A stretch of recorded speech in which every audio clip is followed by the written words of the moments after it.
নমস্কার, দেখছেন কলকাতা টিভি। আপনাদের সঙ্গে রয়েছে আমি অভিক। শুরু করছি জেলার সারাদিন। আর জেলার সারাদিনে প্রথমেই যে বড় খবর দেব, 2026-27 অর্থবর্ষের রাজ্য বাজেট পেশ করেছেন অর্থ প্রতিমন্ত্রী চন্দ্রিমা ভট্টাচার্য এবং সেই বাজেটে লক্ষ্মীর ভান্ডার নিয়ে বড় সুখবর।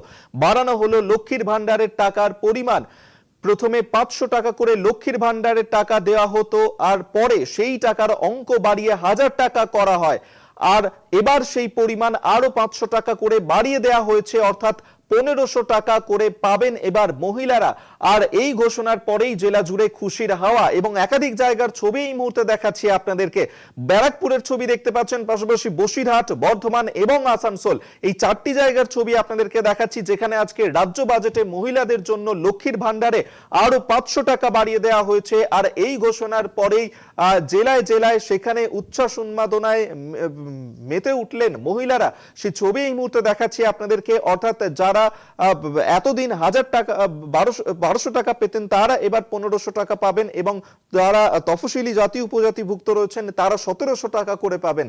ব্যারাকপুর, বসিরহাট, বর্ধমান, আসানসোল, একাধিক জায়গার ছবি এই মুহূর্তে দেখাচ্ছি আপনাদেরকে। আজ রাজ্য বাজেট 2026-27 অর্থবর্ষের পেশ করা হয়েছে, পেশ করেছেন অর্থ প্রতিমন্ত্রী চন্দ্রিমা ভট্টাচার্য। আর সেই বাজেটেই বড় ঘোষণা, এবং এই বাজেট ঘোষণার পরেই খুশি রাজ্যের লক্ষ্মীরাও। এই লক্ষ্মীর ভান্ডারে 500 টাকা করে বাড়িয়ে দেওয়ার পর মহিলারা তারা কি বলছেন, কি প্রতিক্রিয়া তাদের, শুনুন। 500 টাকা করে বাড়িয়ে দিয়েছে, আবার ছেলেদেরকে বাড়িয়ে দিয়েছে। আমরা আর স্বামীর কাছে কোনো চাইতে যাব না, আমাদের ওইটাই দিয়ে কাজ সব হয়ে যাবে। ওই জন্য আমাদের খুব আনন্দ আছে। আমরা দিদিকেই চাই, দিদি আমাদের প্রধানমন্ত্রী হয়।